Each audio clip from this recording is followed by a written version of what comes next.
Ya, terima kasih. Langsung saja, ini dengan Ibu Velari Pangesti sendiri. Iya, benar. Saya sendiri.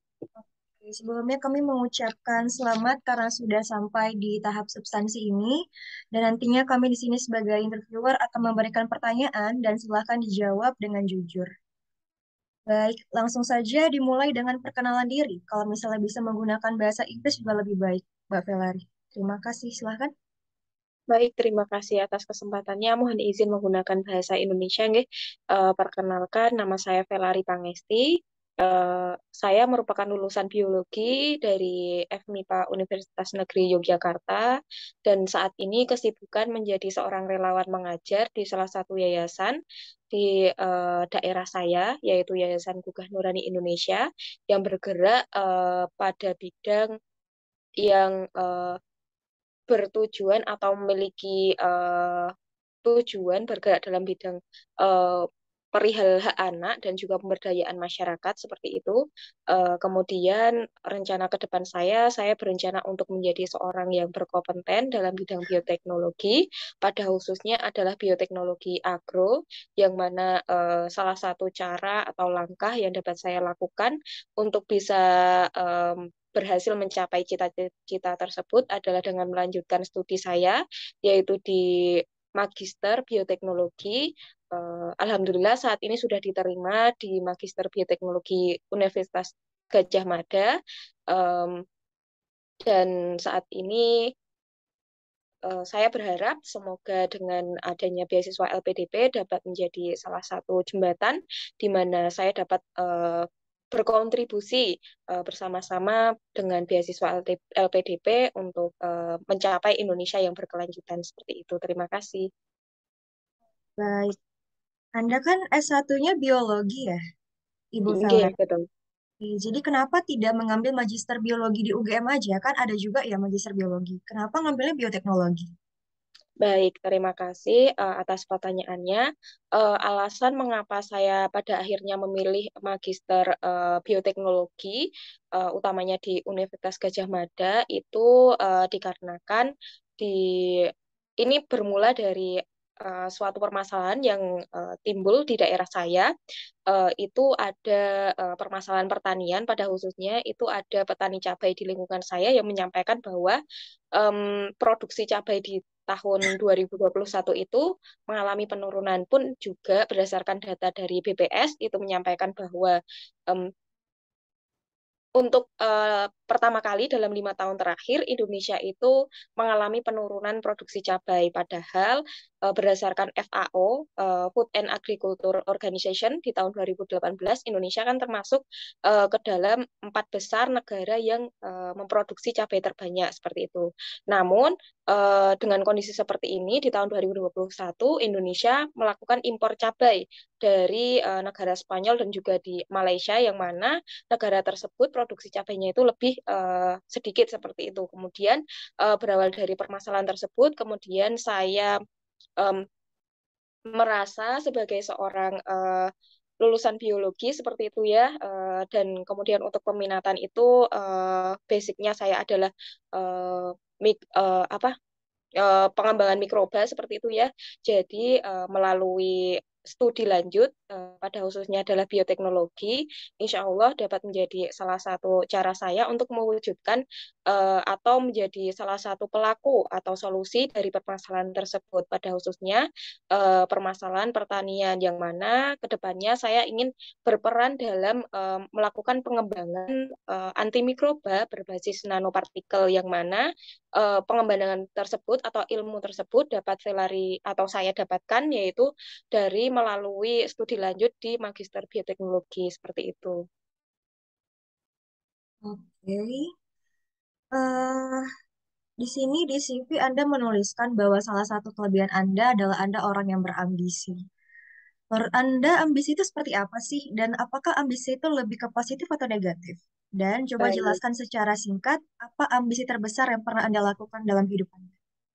Baik, terima kasih atas pertanyaannya berkaitan dengan ambisi. Ini berhubungan dengan target atau tujuan dari diri saya sendiri seperti itu ya.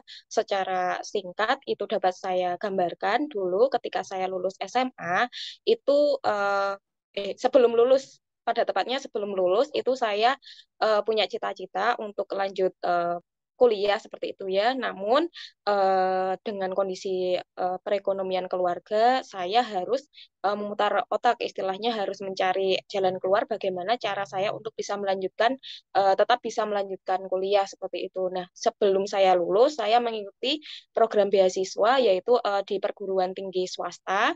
Namun pada perjalanannya, pada akhirnya saya gagal. Kemudian dari situ em, saya tidak menyerah.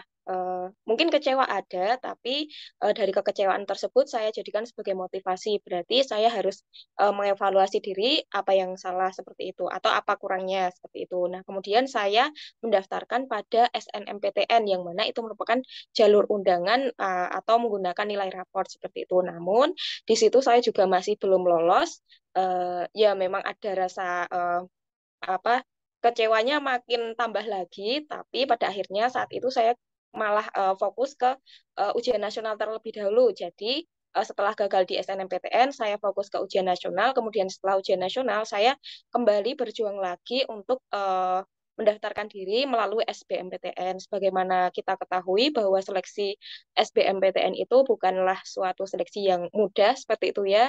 Jadi saya berkomitmen untuk belajar bersama-sama. Kala itu saya belajar dengan teman-teman saya untuk mencapai atau bisa lolos seleksi SBMPTN ini dan alhamdulillah saya lolos SBMPTN dan saya juga dibiayai oleh beasiswa di bidik misi seperti itu dan itu merupakan salah satu eh, gambaran yang mana ketika saya memiliki target suatu target seperti itu ya saya berusaha untuk mencapainya seperti itu walaupun pada perjalanannya tidak mudah pun juga ada mengalami berbagai macam kegagalan tapi itu tidak membuat saya kemudian menyerah namun saya jadikan kegagalan tersebut sebagai motivasi untuk saya lebih baik lagi seperti itu.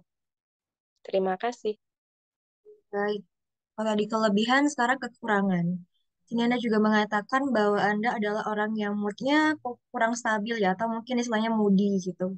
Kan biasanya kalau orang yang moodian ini itu bisa berimbas sama hal lain gitu kan. Misalnya tiba-tiba jadi mencari distraksi, jadi orang yang tidak salah jadi bersalah tiba-tiba. Nah, apakah Anda pernah melakukan sesuatu yang sebenarnya Anda tidak bermaksud melakukan itu, tetapi kan tadi Anda apa ya kena tadi dampak dari mood Anda jadi Anda menyesali perbuatan Anda setelah Anda sadar gitu gara-gara mood tadi. Baik, terima kasih atas pertanyaannya. Jadi maksud saya terkait mood yang kurang stabil itu berhubungan dengan saya pribadi. Jadi saya itu apa ya istilahnya kalau misalnya saya lagi ada rasa tertekan atau apa gitu, saya akan ambil waktu sendiri gitu. Jadi saya tidak terlalu membuka mood saya gitu. Kalau misalnya sedang ada di forum seperti itu, jadi saya berusaha untuk profesional, tapi sebelum saya berada di forum itu, saya selalu mengambil waktu untuk saya berdamai dengan diri saya seperti itu. Jadi lebih ke menekan mood saya secara pribadi yang saya rasakan, kemudian agar tidak berdampak pada suatu forum atau kegiatan yang berhubungan dengan orang lain seperti itu. Jadi perasaan mood itu lebih saya rasakan secara pribadi. Jadi untuk ke teman-teman atau ke orang lain itu benar-benar saya tidak pernah apa ya istilahnya tuh saya sudah menekan mood saya untuk terlihat apa ya istilahnya tetap profesional dalam istilahnya misalnya ada tanggung jawab kayak gitu, ada di suatu forum saya bertanggung jawab, kemudian ketika sudah selesai forum nanti akan saya ketika sudah selesai forum nanti lebih ke saya mengambil waktu sendiri untuk merasakan mood tersebut seperti itu. Hmm. Di CV juga ada hal yang menarik ya, di mana beberapa kali Anda sering mengulangi bahwa Anda pernah mendampingi ABK, anak berkebutuhan khusus. Ini mungkin sebuah kejadian yang menarik. Bisa Anda jelaskan secara singkat apa yang sebenarnya Anda lakukan ketika mendampingi itu? Dan di sini kan kalau di CV Anda lebih menjelaskan bahwa mereka itu memberikan pelajaran kepada Anda gitu kan. Anda mungkin belum menjelaskan apa dampak yang justru Anda berikan kepada mereka. Mohon maaf tadi ada beberapa kalimat yang terpotong, Ah, mungkin karena koneksi. Oke, saya ulangi ya. Jadi kan Iya. di CV Anda menuliskan beberapa kali pengalaman Anda tentang mendampingi anak berkebutuhan khusus. Tetapi di sini Anda belum menjelaskan dampak yang Anda berikan kepada mereka. Anda lebih fokus menjelaskan apa yang mereka berikan kepada Anda, seperti misalnya tadi inspirasi atau bagaimana. Bisa Anda jelaskan sedikit apa saja yang sudah Anda berikan ketika Anda mendampingi ABK tadi? Baik, terima kasih atas pertanyaannya, yaitu merupakan salah satu pengalaman yang cukup berharga ya untuk saya secara pribadi. Jadi, untuk hal yang saya lakukan untuk anak ABK tersebut, jadi sebenarnya anak ABK itu secara ngobrol, secara langsung itu dia bisa diajak untuk ngobrol, cuman memang eh, dengan kapasitas otak yang masih berumur 3 tahun 2 bulan, jadi anak ini tertinggal dengan anak yang lain seperti itu. Kemudian karena ketertinggalan ini, lingkungan membuat seolah anak ini sebagai salah satu bahan, misalnya anak-anak pun itu juga menganggap bahwa anak ini bukanlah orang yang penting atau orang tidak memanusiakan lah istilahnya seperti itu. Ketika saya terjun langsung ke sekolah ya seperti itu, ternyata bukan hanya anak-anak tapi juga pihak gurunya juga seolah tidak memanusiakan si anak ini. Kemudian ketika saya masuk ke situ, saya mulai mencoba untuk memahami anak ini, bagaimana pola pikirnya, bagaimana cara dia menanggapi sesuatu. Kemudian saya mencoba untuk bisa masuk dengan apa ya istilahnya pendekatan-pendekatan secara pribadi seperti itu. Kemudian anak ini bisa terbuka. Kemudian untuk kekurangan anak ini itu adalah belum bisa menghafalkan huruf, membaca itu juga belum bisa, dan saat ini progres yang saya dapatkan, alhamdulillah anak ini sudah bisa menghafalkan alfabet dan juga sudah bisa menghafalkan angka. Kemudian untuk secara ujian pun sebenarnya anak ini ketika saya pernah mendampingi anak ini ujian, jadi anak ini lebih ke dia tidak bisa membaca, tapi ketika saya mempertanyai dia, dia bisa apa ya menjawab jawaban sesuai dengan soalnya seperti itu. Mungkin itu sih yang saya lakukan dengan memahami anak, kemudian juga ikut bareng-bareng, belajar bareng agar anak ini bisa lebih bisa membaca dan juga menulis seperti itu. Oke, mungkin dari saya segitu dulu. Silakan dilanjutkan ke Mbak Silmi. Baik, terima kasih Mbak Nofri. Selamat malam, Ibu Selamat, Felani. ya, selamat malam. Oke, di sini saya ingin bertanya terkait akademik dari Mbak Felari, baik itu apa yang sudah Mbak Felari laksanakan pada studi S1 dan juga yang akan Mbak Felari eh, laksanakan di S2 nanti. Di sini Baik. sangat menarik sekali karena saya lihat CV Mbak Felari memiliki banyak sekali pengalaman riset, apalagi tergabung di UKM penelitian, begitu ya? Boleh Mbak Ferry jelaskan eh, riset atau pengalaman dari meneliti yang paling berkesan atau yang paling impactful bagi Mbak Ferry itu apa saja? Baik, terima kasih atas pertanyaannya. Ya, memang betul. Saya ketika melakukan studi S1 itu saya mengikuti UKM penelitian yang mana itu eh, UKM penelitian di fakultas seperti itu ya.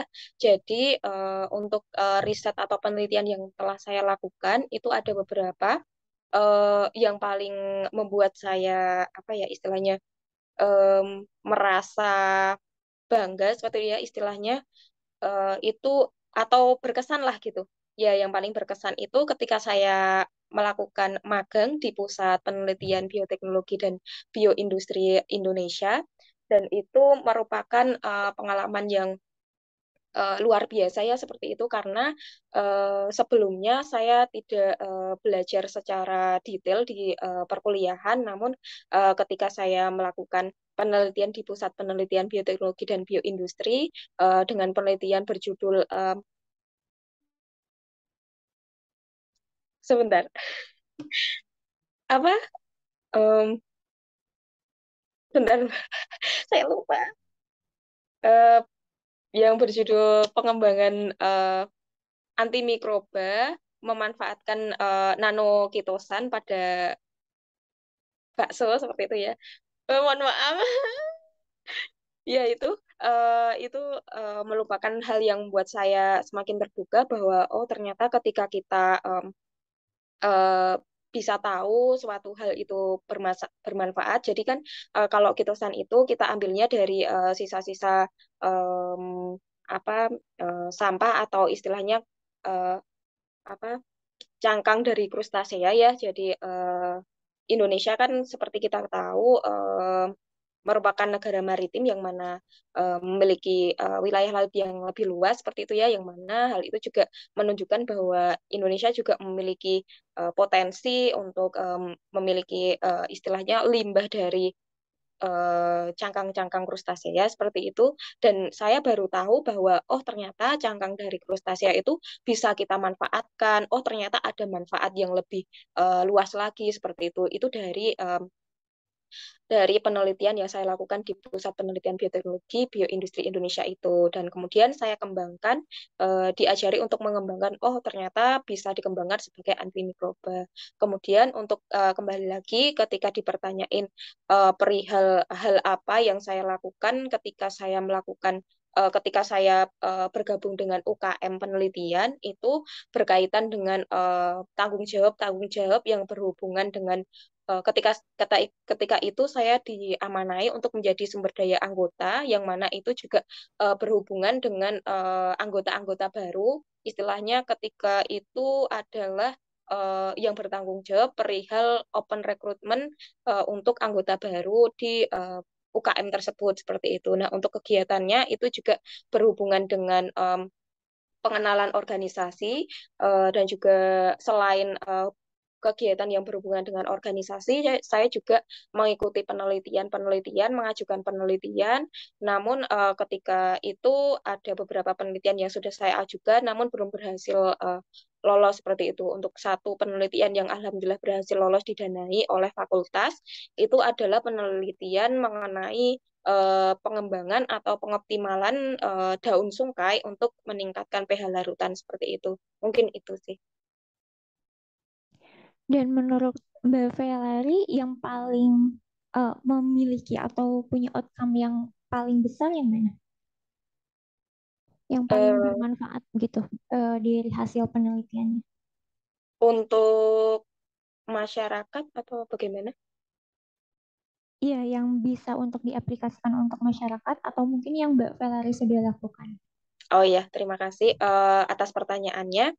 Jadi menurut saya kalau misalnya dengan pertanyaan tersebut eh, ketika apa ya dengan penelitian yang sudah saya lakukan salah satu yang memiliki impact yang bisa saya kembangkan di masa depan itu adalah penelitian yang saya lakukan ketika saya magang di Pusat Penelitian Bioteknologi dan Bioindustri Indonesia yang berjudul pengembangan pemanfaatan nanokitosan untuk menghambat pertumbuhan bakteri pada bakso seperti itu. Nah, seperti kita tahu bahwa kitosan sendiri itu memiliki fungsi antimikroba seperti itu. Nah, insya Allah dengan nanokitosan yang sudah saya pelajari itu, besok saya akan bawa ke magister ya. Jadi kelak saya akan melakukan penelitian dengan topik penelitian pengembangan antimikroba pada eh, penyakit antraknosa yang terjadi pada cabai dengan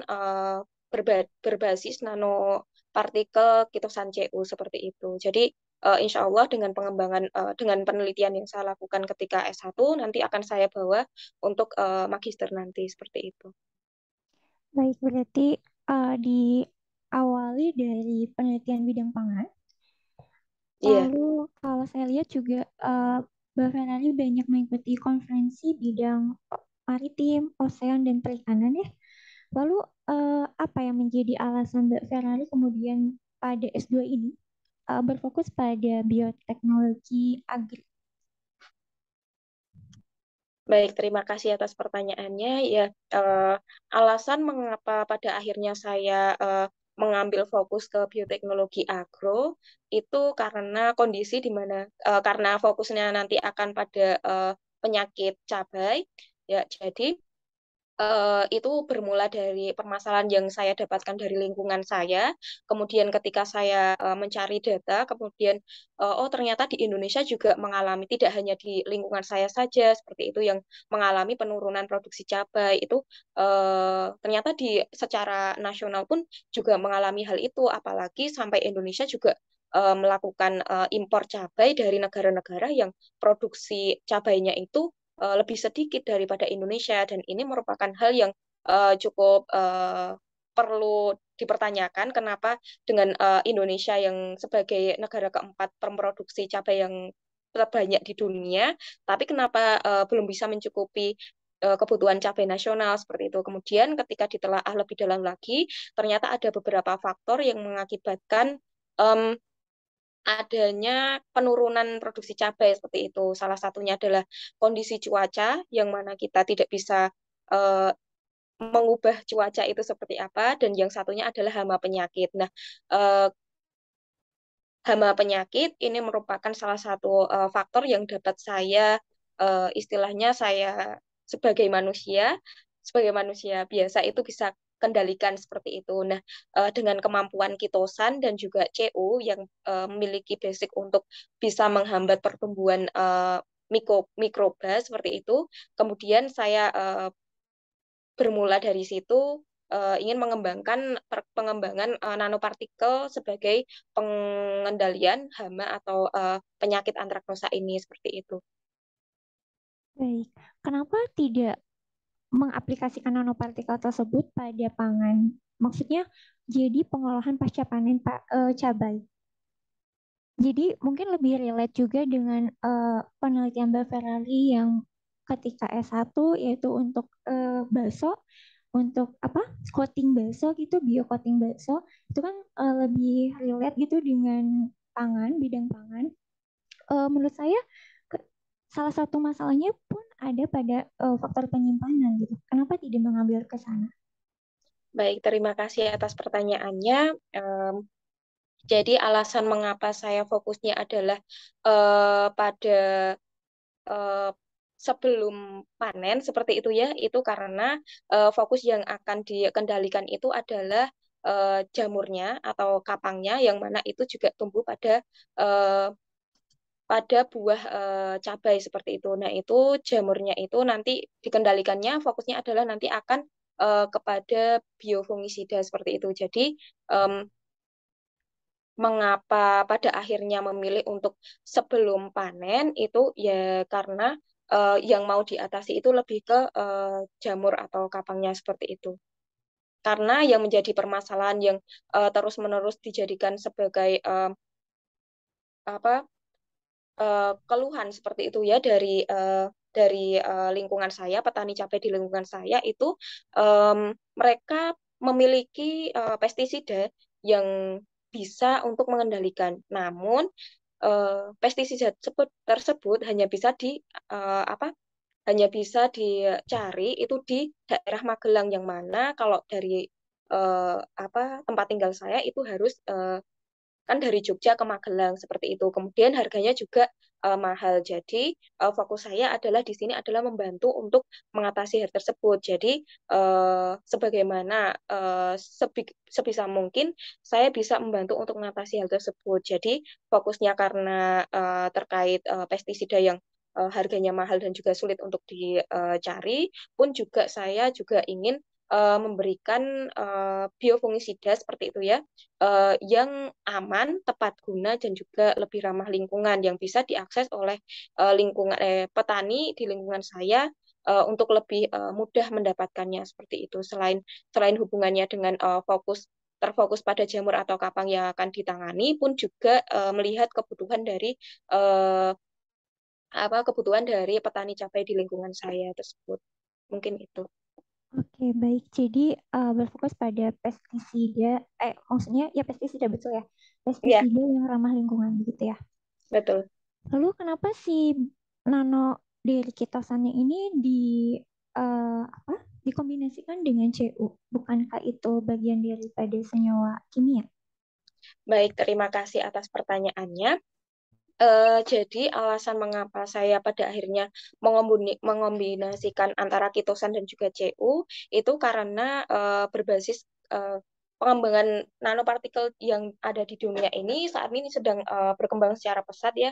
Salah satunya beberapa senyawa yang juga berpotensi sebagai sebagai antimikroba itu adalah CU. Itu memiliki daya ikat yang tinggi, pun juga memiliki daya untuk sebagai antimikroba yang tinggi pula. Pun juga dengan kitosan yang seperti kita tahu bahwa kitosan juga memiliki kemampuan untuk antimikroba yang tinggi pula. Jadi ketika diharapkan ke depannya ketika kedua senyawa ini digabungkan dengan daya afinitas atau daya ikat antara CU dan juga kitosan yang tinggi diharapkan dapat bekerja secara optimal dalam mengatasi permasalahan atau jamur yang menyebabkan antraknosa ini sendiri, apalagi dikembangkan dengan nanopartikel ya, yang mana kita tahu bahwa nanopartikel sendiri memiliki kemampuan untuk masuk sampai ke seluler seperti itu.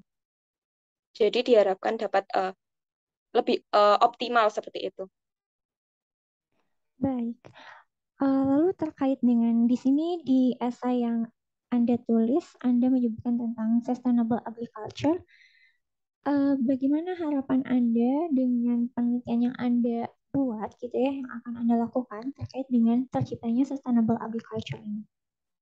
Baik, terima kasih atas pertanyaannya. Jadi, tujuan dari sustainable agriculture ini dimulai dari kenyataan bahwa saat ini sejak tahun 2015 hingga tahun 2021 ini diketahui bahwa lahan pertanian khususnya pada Indonesia lebih dari 50% itu sudah mengalami eh, istilahnya kerusakan akibat dari penggunaan pestisida kimia seperti itu. Nah, kalau misalnya budaya menggunakan pestisida kimia ini terus dilanjutkan seperti itu ya, seperti yang kita tahu ke depannya pasti akan berdampak lebih buruk lagi. Oleh karena itu pun juga PBB salah satu organisasinya juga menyampaikan bahwa eh, lebih dari 64% lahan pertanian yang ada di dunia ini sudah mulai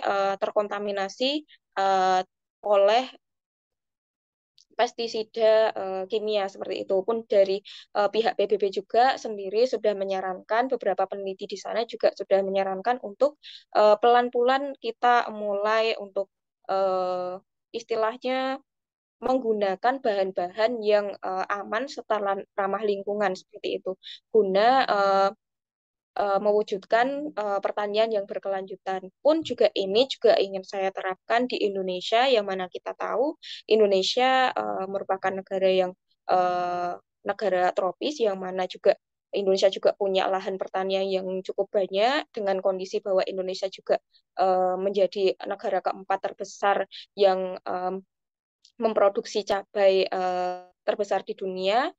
Ini menjadi suatu hal yang saya harapkan dapat menjadi salah satu upaya untuk Indonesia bisa mengembangkan pertanian percabaian ini lebih lanjut lagi ke depannya seperti itu. Jadi untuk mengurangi atau pelan-pelan kita mengatasi kita sebelum terjadi kerusakan yang lebih banyak lagi, tidak ada salahnya untuk kita mulai pelan-pelan menggunakan produk-produk organik seperti itu. Pun juga sama di daerah lingkungan saya itu juga sudah ada beberapa um, lembaga istilahnya apa ya? Dinas Pertanian ya, Dinas Pertanian itu sudah mengenalkan untuk penggunaan, sudah mengenalkan kepada petani yang ada di lingkungan saya untuk kita pelan-pelan menggunakan produk-produk yang lebih organik dan mengurangi penggunaan uh, pestisida atau produk-produk yang kimia seperti itu. Mungkin Baik, itu. terima kasih. Silakan untuk Mbak Nofri, barangkali ada pertanyaan selanjutnya. Terima kasih Ibu Silmi, saya lanjutkan ya. Di sini kami bisa melihat bahwa Mbak Velari ini termasuk sangat passionate dan sudah punya fokus gitu ya penelitian ke depannya seperti apa. Nah, lalu dari beberapa beasiswa nih yang tersedia, kenapa Anda memilih LPDP?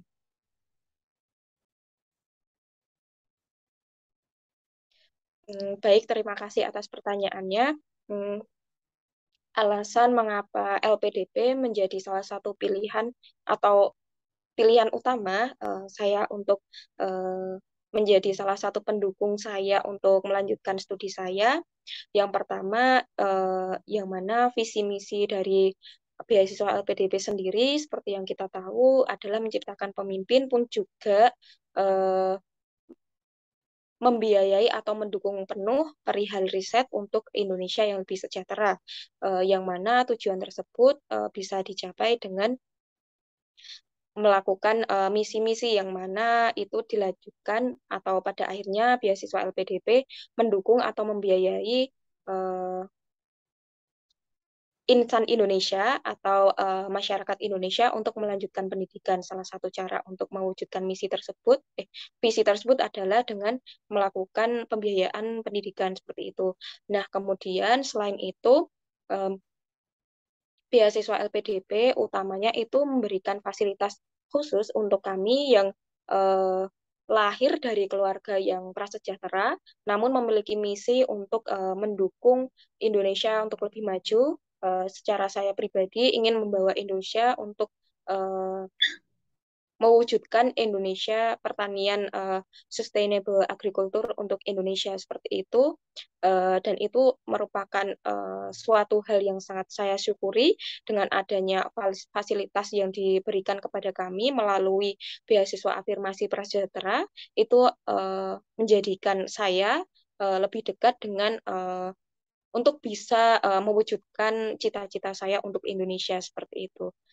Dan menurut saya beasiswa LPDP merupakan pilihan yang tepat untuk saya dapat berkontribusi pun juga beasiswa LPDP dapat menjadi wadah untuk saya berkontribusi.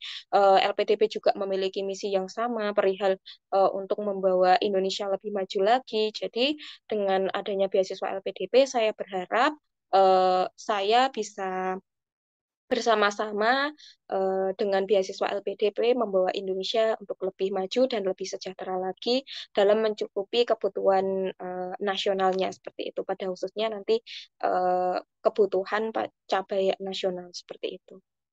Oke, kalau begitu, apakah Anda memahami nilai-nilai apa saja yang ada di LPDP? Lalu coba kaitkan nilai tersebut dengan nilai yang Anda yakini atau Anda terapkan dalam kehidupan Anda sehari-hari. Baik, terima kasih atas pertanyaannya perihal nilai-nilai yang apa menjadi salah satu pertimbangan beasiswa LPDP atau nilai-nilai yang digunakan oleh LPDP itu salah satunya adalah integritas, pun juga ada profesionalitas. Eh, Mohon maaf, saya belum mempelajarinya. Ini mending gimana, Mbak? Saya lanjutin jawab, tapi nanti malah salah arah atau gimana? Eh, Mbak Velari lanjutin aja, nanti kita bahas di feedback di akhir. Oh Sebisanya ya, Mbak Velari. oh ya, jadi saya mau membawa integritas saja ya, karena mungkin satu yang saya ingat itu integritas. Jadi perihal hal tersebut dengan nilai-nilai LPDP utamanya adalah integritas. Saya berusaha optimal mungkin untuk dapat menjalankan nilai-nilai tersebut baik untuk diri saya sendiri maupun nanti kelak ketika saya harus membawanya kepada masyarakat. Pun juga saya juga ingin memberikan dampak yang positif menjadikan salah satu mm, sebagai salah satu insan yang ketika misalnya memang saya diterima sebagai salah satu awardee beasiswa LPDP, saya akan membawa nilai-nilai integritas tersebut untuk saya bawa ke masyarakat seperti itu. Baik.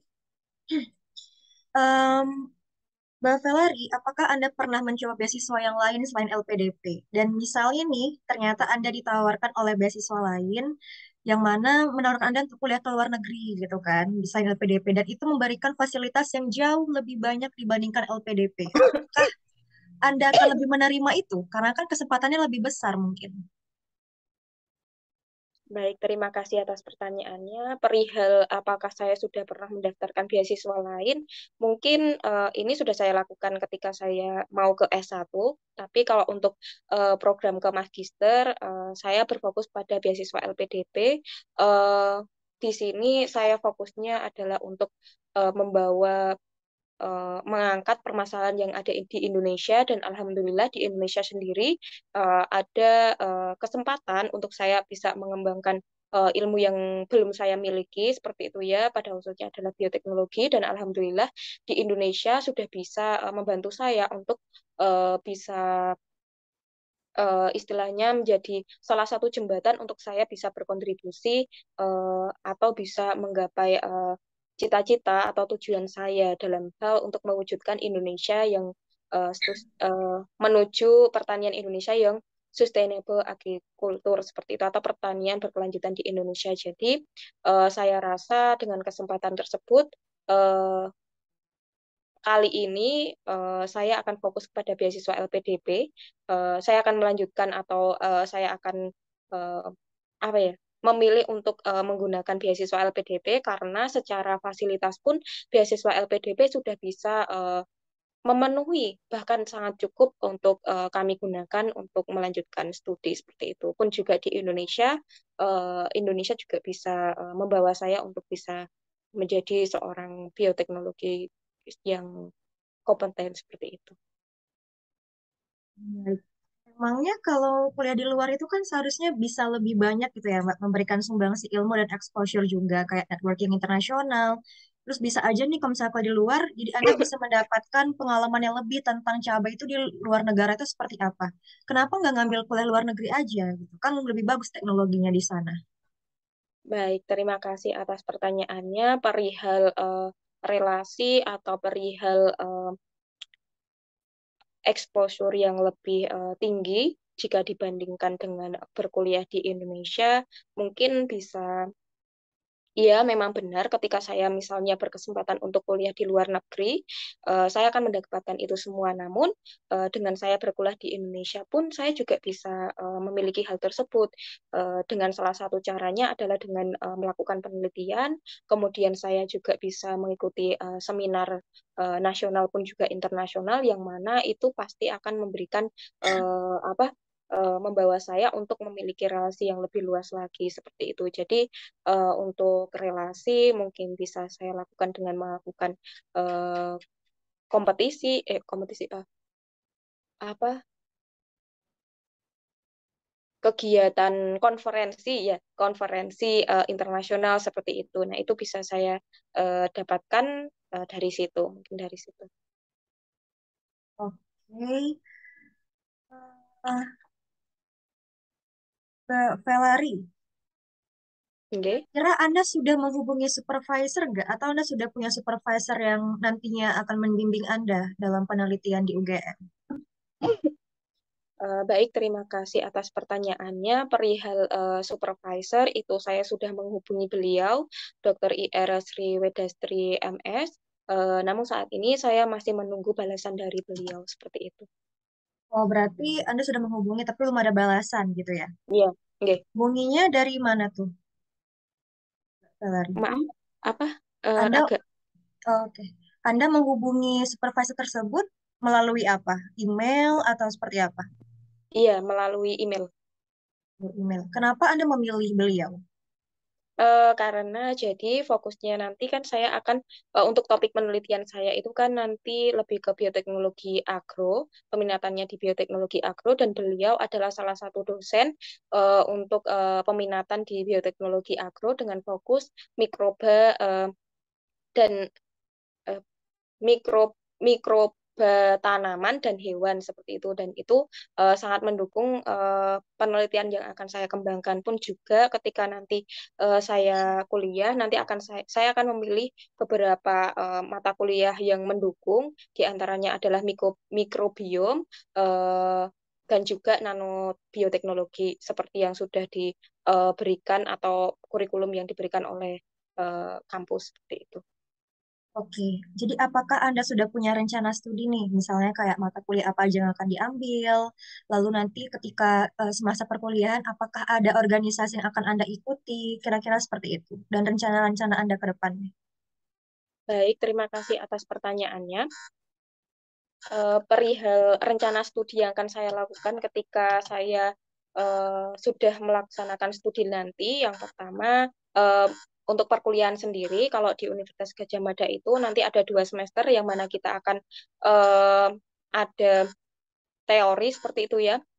Jadi fokusnya di perkuliahan, kemudian semester ketiga dan juga keempat itu nanti fokusnya adalah ke riset penelitian. Nah, jadi untuk yang 2 semester awal itu nanti akan dibagi menjadi mata kuliah wajib dan juga pilihan, kemudian ada peminatan juga. Jadi untuk hal yang akan saya lakukan itu yang pertama adalah mengikuti perkuliahan wajib, kemudian juga melakukan memilih peminatan bioteknologi agro dengan mata kuliah pilihan yang seperti mikrobiom, nanobioteknologi seperti itu. Kemudian untuk organisasi yang akan saya ikuti, insya Allah saya juga akan bergabung pada organisasi LPDP di UGM seperti itu ya, yang mana juga itu akan berkembang atau terkait pada pengabdian masyarakat. Jadi ketika nanti saya melakukan studi, saya juga ingin melakukan kegiatan magang yang dapat mengasah keterampilan yang saya miliki.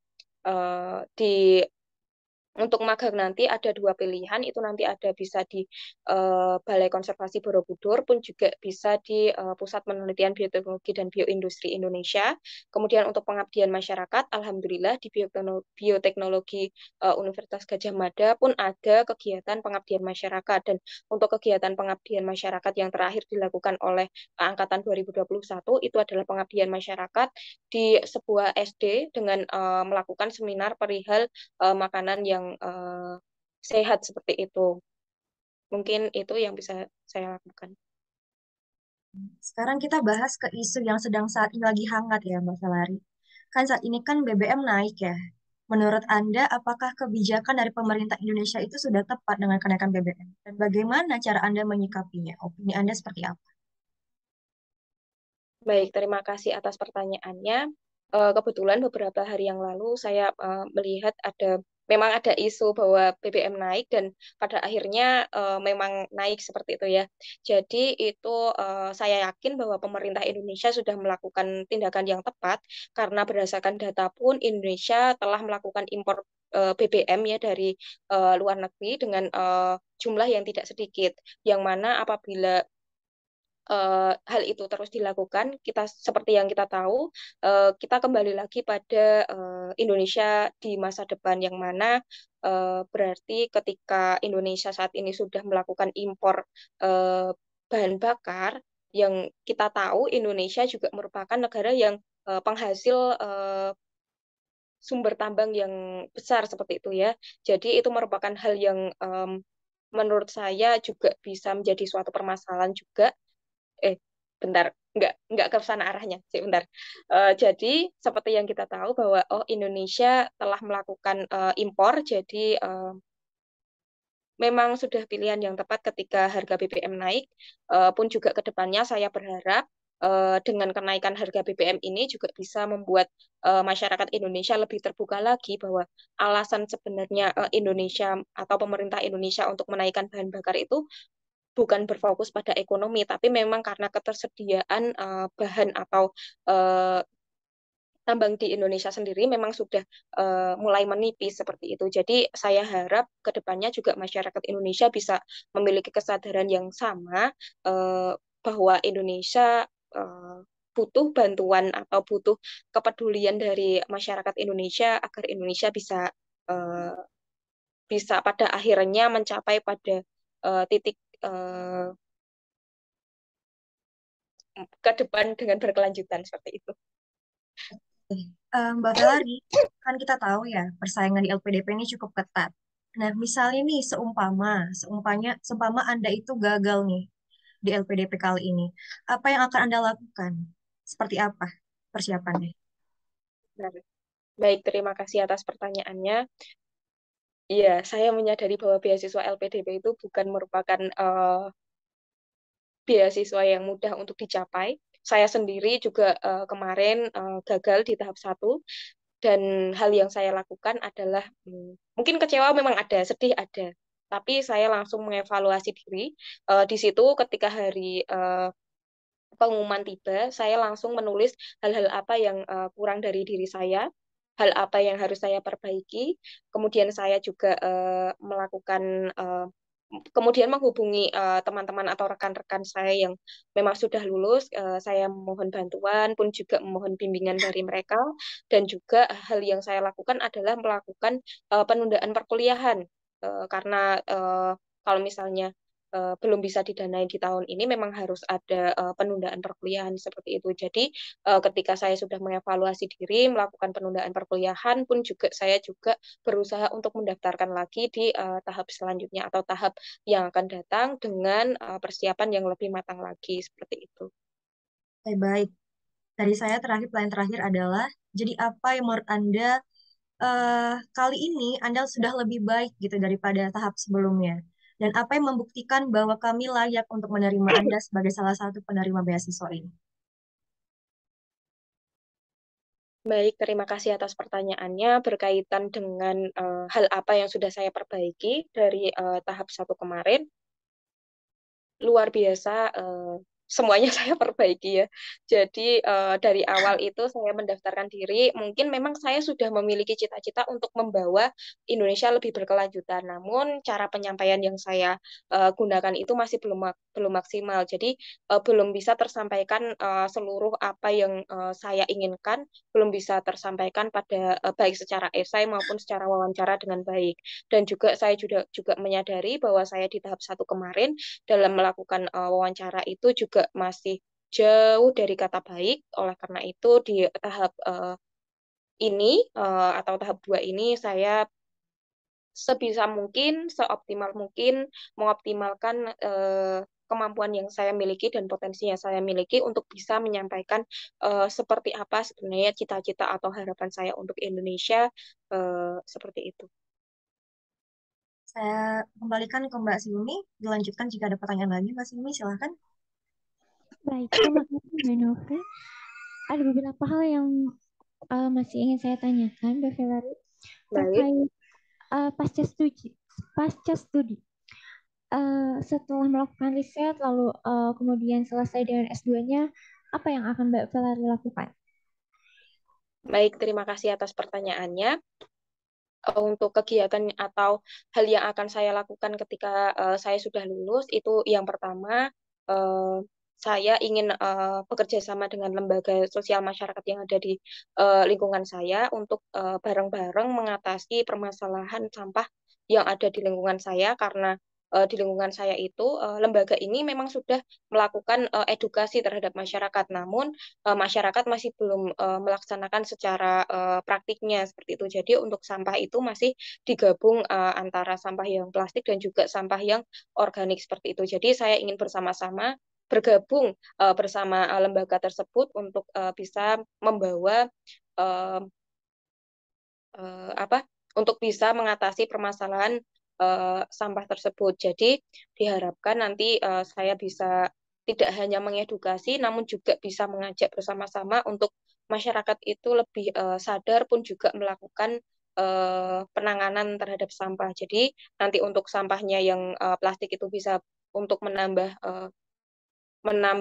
pemasukan, dan juga untuk yang organik bisa dimanfaatkan sebagai pupuk untuk lahan pertanian seperti itu. Kemudian untuk hal lain yang akan saya lakukan, saya juga berharap bisa menjadi seorang pendidik, tenaga pendidik, yaitu sebagai dosen, yang mana akan menjalankan Tridharma Pendidikan. Melalui Tridharma Pendidikan saya akan melaksanakan Tridharma Perguruan Tinggi. Melalui Tridharma Pendidikan saya akan melaksanakan proses belajar mengajar pada khususnya dengan bidang bioteknologi agro. Kemudian untuk tridharma penelitian saya akan melakukan penelitian lebih lanjut berkaitan dengan pengembangan antimikroba berbasis nanopartikel. Ini nanti saya juga berharap bisa berkolaborasi dengan Pusat Penelitian Bioteknologi dan Bioindustri Indonesia untuk mengembangkan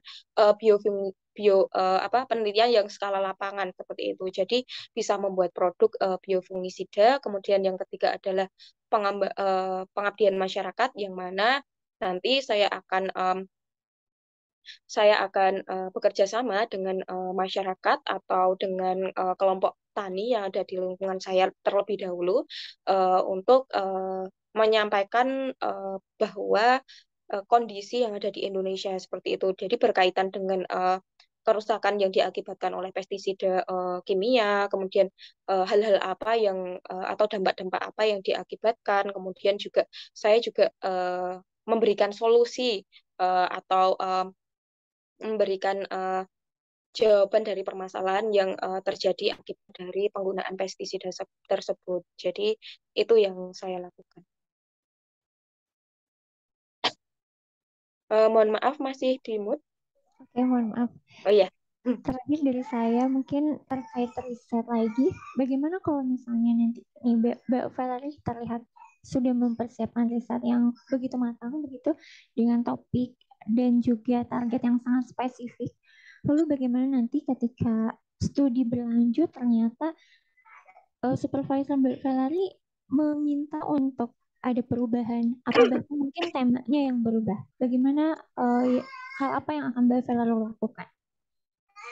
Baik, terima kasih. Terima kasih atas pertanyaannya. Kita tidak bisa menutup kemungkinan bahwa akan ada hal-hal di luar rencana yang akan kita hadapi ke depannya. Salah satunya adalah kenyataan bahwa supervisor tidak menyetujui penelitian yang akan saya lakukan. Itu tidak apa-apa. Saya akan direct dengan supervisor atau saran dari supervisor saya berkaitan dengan penelitian tesis yang akan saya lakukan. Namun saya tidak akan berhenti pada cita-cita saya dalam pengembangan produk bukan produk pengembangan biofungisida berbasis nanopartikel ini. Saya tetap bisa melakukan penelitian ini dengan melakukan magang di Pusat Penelitian Bioteknologi dan Bioindustri Indonesia karena alhamdulillah saya juga dalam proses penentuan topik penelitian ini juga dibimbing oleh salah satu peneliti yang ada di Pusat Penelitian Bioteknologi dan Bioindustri Indonesia dan insya Allah bisa bersama-sama mewujudkan cita-cita atau topik yang akan memang saya bawa dari sekarang seperti itu. Baik, terima kasih Mbak Valerie. Pertanyaan dari saya sudah cukup. Bu Novi, apakah masih ada? Sudah cukup. Mungkin bisa beri kami closing statement, Mbak Valerie? Baik, terima kasih atas kesempatannya. Saya sangat bersyukur karena bisa berkesempatan hingga hari ini bisa bertemu dengan Ibu sekalian, Ibu pewawancara, interviewer. Saya sangat berterima kasih. Saya berharap, besar harapan saya bahwa beasiswa LPDP dapat menjadikan saya sebagai salah satu atau mempercayai saya sebagai salah satu insan Indonesia yang memiliki cita-cita untuk sebagai pelaku pun juga solusi dari permasalahan pertanian yang ada di Indonesia dengan pengembangan ilmu bioteknologi untuk membawa pertanian Indonesia berkelanjutan atau sustainable agriculture Indonesia. Dan saya berharap dengan bergabungnya saya dengan beasiswa LPDP, saya juga memiliki wadah untuk berkontribusi untuk Indonesia, utamanya dalam membawa atau selangkah lebih dekat dengan tercapainya atau terwujudnya sustainable agriculture Indonesia untuk Indonesia berkelanjutan seperti itu. Terima kasih.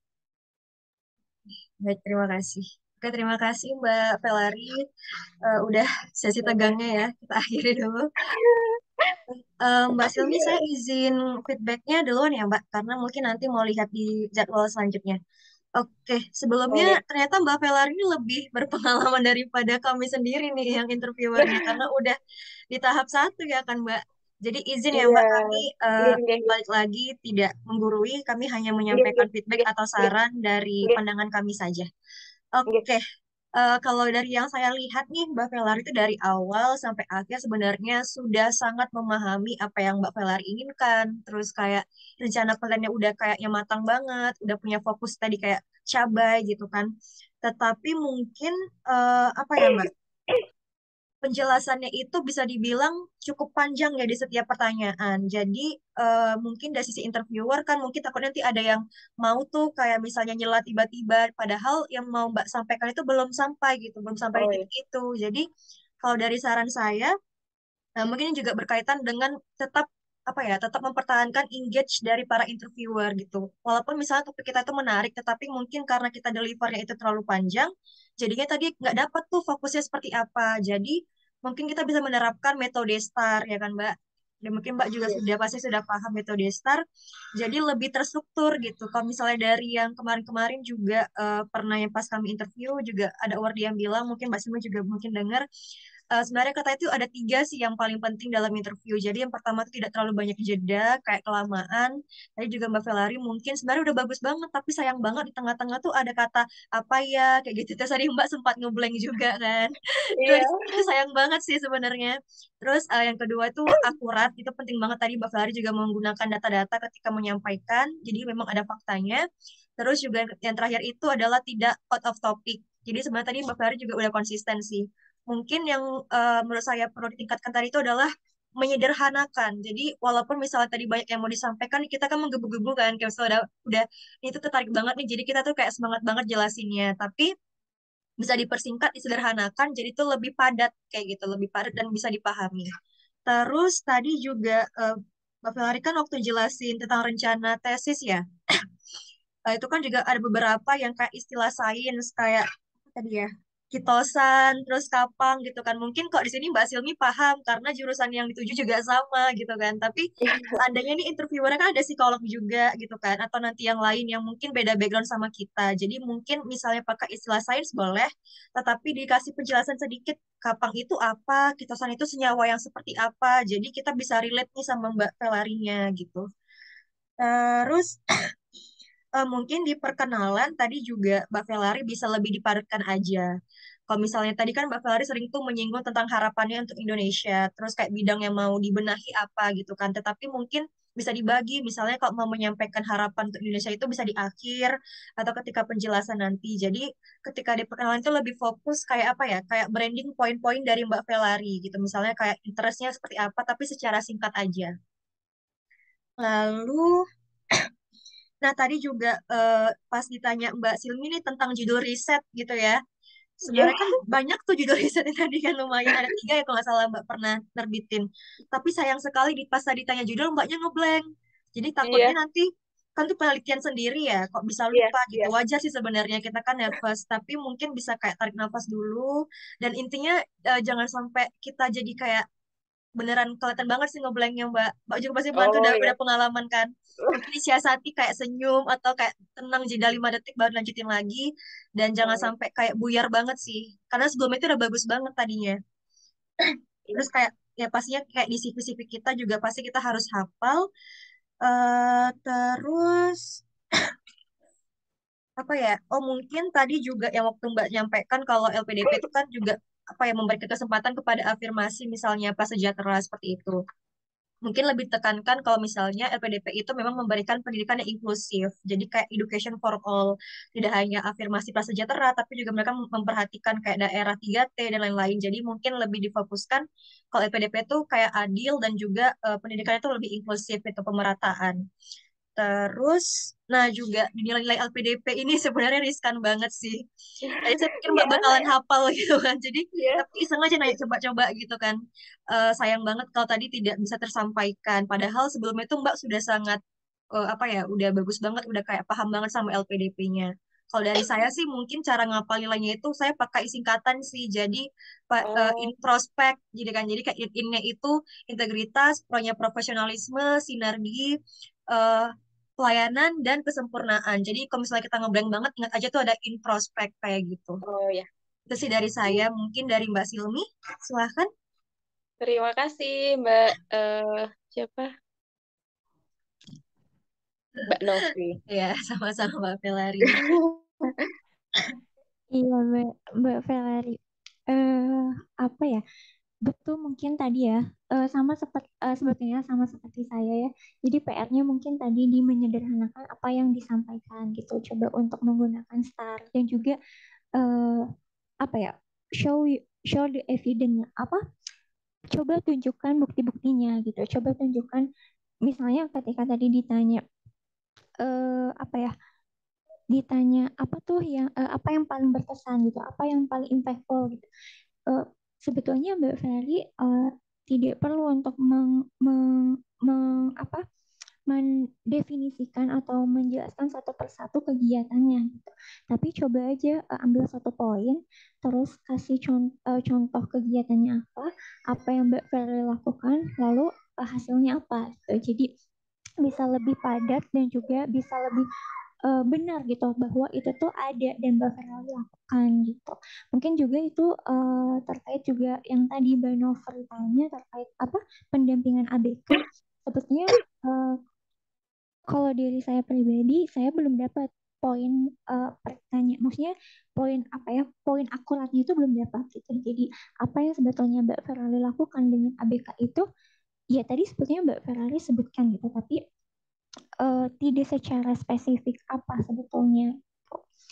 Lalu juga kalau diri saya mungkin bisa dikaitkan antara tadi kan saya tanya kalau konferensi kenapa banyaknya ocean gitu, banyaknya tentang kelautan, tapi malah ambil penelitian pangan terus risetnya nanti mau beralih ke agriculture gitu kan.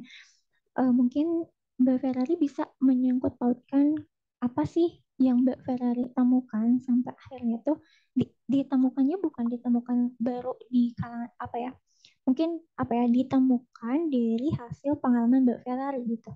Kalau misalnya Mbak Ferrari sering melakukan konferensi bidang maritim sehingga Mbak Ferrari tahu nih ada banyak limbah fitosan. Nah, mungkin itu bisa bisa jadi sebuah referensi. Terus ketika beralih ke penelitian pangan, ternyata banyak banget misalnya pangan-pangan yang ter terkontaminasi pestisida. Terus ada sebuah masalah di lingkungan Mbak Ferrari itu tentang pertanian cabai. Nah, jadi kan itu akhirnya bisa berkolerasi gitu semuanya. Eh, tidak tiba-tiba ada muncul masalah baru, akhirnya jadi terkesan loncat-loncat gitu. Padahal sayang banget itu bisa menjadi sebuah apa ya poin yang penguat gitu. Terus juga tadi sebetulnya juga saya masih agak bingung gitu ya Mbak Ferrari, maaf. Iya, Dengan iya. eh, plan pertama yang Mbak Ferrari lakukan kan tadi disebutkan untuk pengolahan sampah gitu ya. Tapi sejak awal dan juga bahkan di penutupnya Mbak Ferrari menyebutkan bahwa akan berfokus pada pengembangan biopestisida dan juga apa sustainable agriculture gitu. Jadi menurut saya langkah pertama yang akan Mbak Ferry lakukan untuk pengolahan sampah itu kenapa? Kenapa harus pengolahan sampah lebih dulu untuk mencapai sustainable agriculture tadi gitu. Jadi mungkin itu yang harus di apa ya di show di direct ke interviewee nanti kenapa harus itu gitu. Jadi tadi kesannya malah tidak fokus karena tiba-tiba ada penyuluhan sampah gitu. Dan juga mungkin nanti bisa lebih di apa ya dikonsistensikan sebetulnya apa sih yang ingin Beverly lakukan gitu. Apakah sustainable agriculture-nya kah atau pengembangan biopestisidanya? Nah, biar sebetulnya mereka kan saling terkait gitu ya, tapi ketika dua-duanya dimension jadi kayak bingung gitu ini sebetulnya mau kemana. Sudah mungkin itu saja Mbak Vera.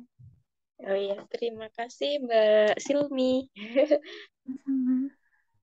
Eh, Iya sih Mbak Ferrari, mungkin wajar sih kita pasti pengen banget nyampein semuanya di kepala kita gitu kan. Pagi nih misalnya ide kita tuh udah menarik banget sebenarnya. Tapi mungkin tadi pokoknya kalau misalnya nih Mbak udah dapat nih inti jawabannya langsung dikaitkan sama contohnya seperti apa gitu. Jadi supaya kita tidak juga kemana-mana gitu. Padahal sebenarnya poinnya itu kan yang diminta karena cuma satu ya. Jadi karena kita pengen Iya. jelasin jadi kayak kedua, ketiga gitu. Jadi takutnya kan interviewernya nyela tuh tiba-tiba. Jadi belum sampai nilai yang kita maksud itu sayang banget sebenarnya.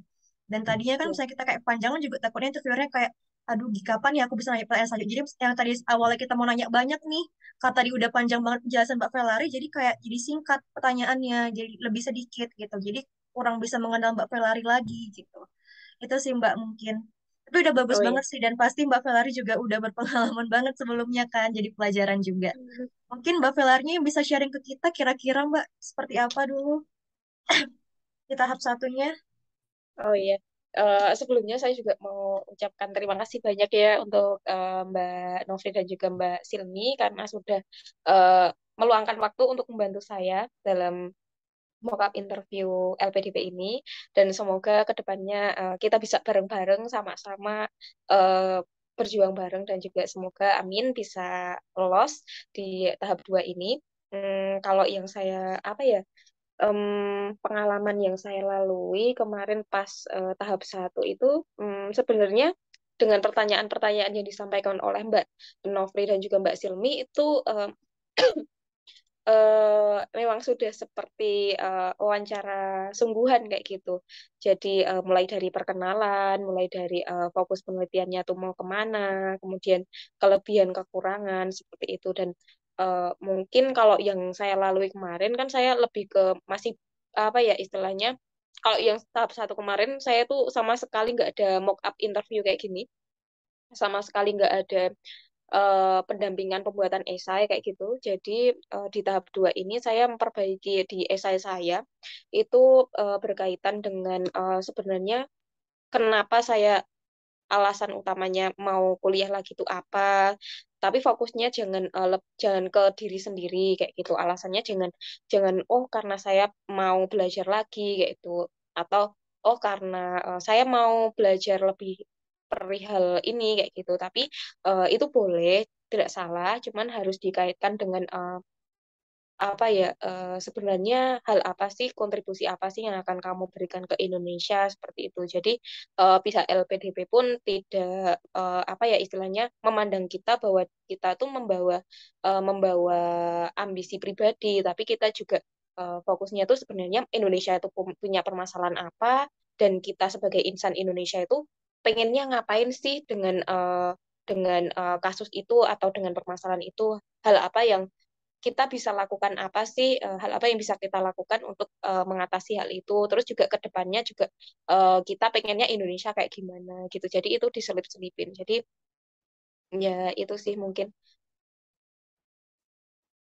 Kemudian kalau misalnya apa ya aku dapat saran dari temanku kalau misalnya kan kita em, di misalnya kita ketika kita kuliah, ketika kita udah selesai kuliah kayak gitu kan.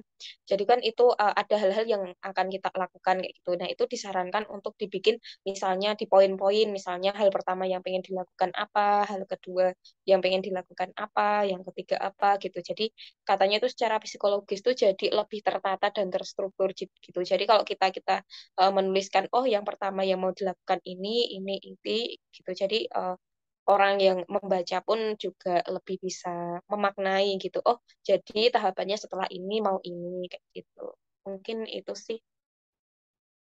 Berarti seperti kayak langkah konkretnya gitu ya Mbak, step by stepnya Iya, gitu ya. iya step by step. Oh, jadi kita sampaikan kalau misalnya memang di esainya belum di step by step, mungkin ketika wawancara kita bisa bikin langkah pertama apa, langkah kedua apa. Jadi sebenarnya alasan kenapa pada akhirnya saya mau fokus ke apa sampah dulu, itu kan kita juga itu merupakan plan B ya. Jadi kita kan habis lulus S2, eh, amin kalau misalnya bisa langsung bisa jadi dosen atau mendidik gitu. Itu kan harapan utama kita. Tapi kita juga perlu tahu nih kan eh, ada hal-hal tak terduga gitu di depan. Jadi makanya sebenarnya untuk yang sampah ini jadi itu lebih ke kontribusi nyata ke lingkungan dulu gitu. Jadi sebelum kita fokus ke hal-hal yang lebih luas, kita membawa hal-hal yang di lingkungan kita dulu, kita selesaikan dulu, baru nanti kita bawa pengalaman itu untuk kita bisa berkontribusi lebih luas lagi kayak gitu. Mungkin itu sih. eh, Dari tadi itu mungkin kita sama Mbak Silem itu ya Mbak, nggak ngeh tuh kok misalnya maksudnya Mbak Velari bahas sampah itu untuk itu. Jadi kita pikir tuh kok apa ya, kok nggak konsisten. Tadi kan awalnya bahas soal cabai nih, tiba-tiba kok ke sampah. Ternyata kan untuk kontribusi ya Mbak Velari. Iya, iya. Tadi itu Jadi, kami nggak dapat poin itu. oh iya. Tapi sepertinya saya juga menyampaikannya juga enggak sih.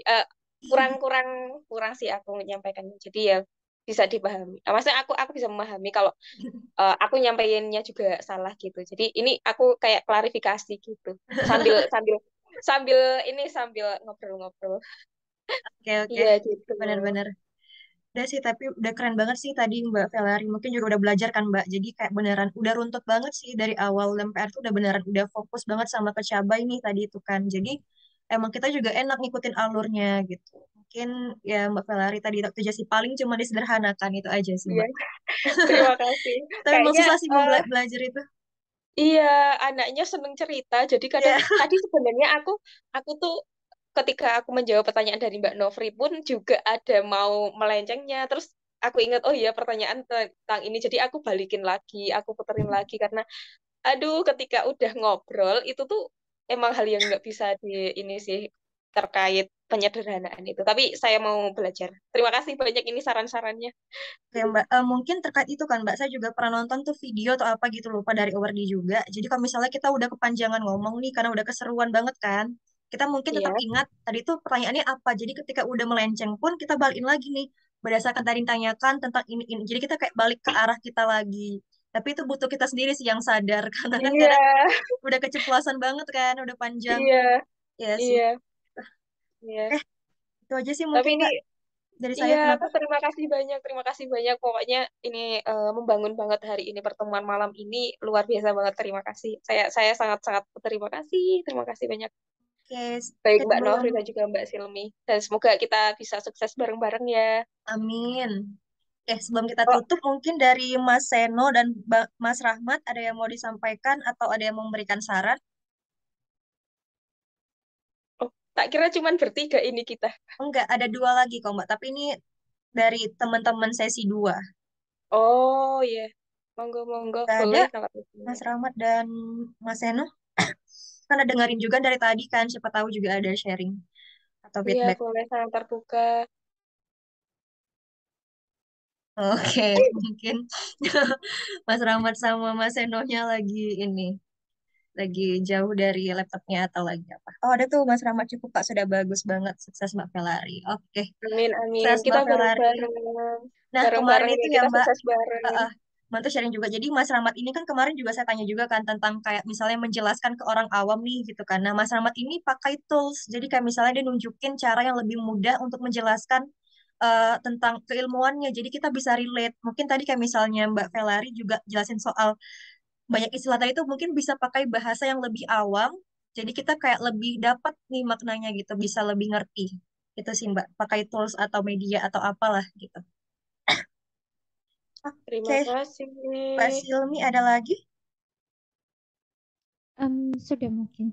Udah Sudah. cukup.